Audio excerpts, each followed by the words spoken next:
السلام عليكم. النهارده ان شاء الله هنعمل النجريسكو مكرونه بالفراخ. تعالوا مع بعض واحده واحده نسمي الله ونشوف هنعملها ازاي.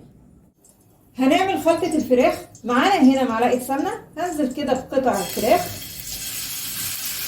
هشوح الفراخ تشويحه حلوه، ولما الاقي لونها اتغير كده هنزل بشرايح بصل وفلفل الوان. وانا بشوح المكونات دي مع بعض هنزل برشه فلفل اسمر، وهبشر عليهم كده فص ثوم. هغطي بقى الطاسه وهدي النار قوي لحد المكونات دي كلها ما تستوي مع بعض. خلاص كده الخلطه استوت تماما. هضيف بقى البهارات، طبعا كل واحده حسب البهارات اللي بتحبها. انا حطيت هنا ملح وبابريكا وسنه قرفه، وانا كنت حاطه في الخلطه فلفل اسود. تمام قوي كده. هطفي بقى عليها وهتبقى كده الحشوه معانا جاهزه. وبعدين نسلق المكرونه ميه فيها شويه ملح. اول ما تغلي هنبتدي نسلق بقى كميه المكرونه اللي معانا. طبعا المكرونه ممكن تستخدمي مكرونه سباكيتي، انا هنا مستخدمه اقلام. اي مكرونه تحبيها استخدميها. هعمل البشاميل. معايا معلقتين سمنه، هضيف عليهم دقيق وهبتدي اشوح الدقيق.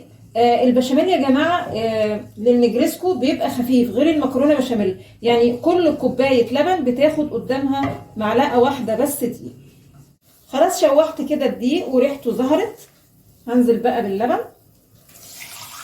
واللبن لازم يكون بارد، ولا هو ساقع ولا هو سخن. هضيف عليه كده قطعتين 3 جبنه نستو، بتدي للبشاميل طعم حلو قوي. وبعدين هضيف ملح وفلفل. وانا بقلب البشاميل لما الاقيه تقل معايا وابتدت تظهر الفقاقيع كده، يبقى البشاميل كده استوى، وهطفي على كده.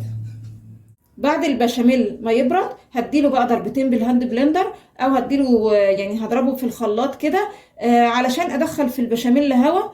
منها حاجتين، اول حاجه لو في كلاكيع في البشاميل هتفك معاكي، تاني حاجه الهواء اللي بيخش البشاميل بيدي نتيجه حلوه قوي في صينيه المكرونه عموما، بتخليها كده كانها كيكه بالظبط، بتخليها هشه كده وحلوه قوي.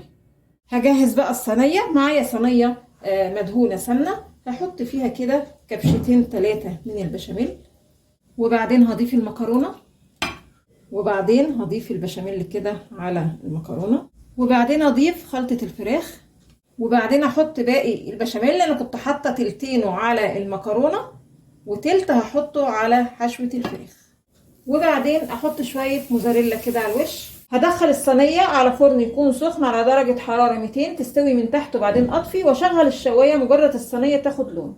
وده الشكل النهائي معانا للمكرونة. نشوف بقى ايه الاخبار. عايزه اقول لكم طعمها بيبقى وهم. يا رب النهارده المكرونه تكون عجبتكم، ولو عجبكم الفيديو فضلا الاشتراك في القناه.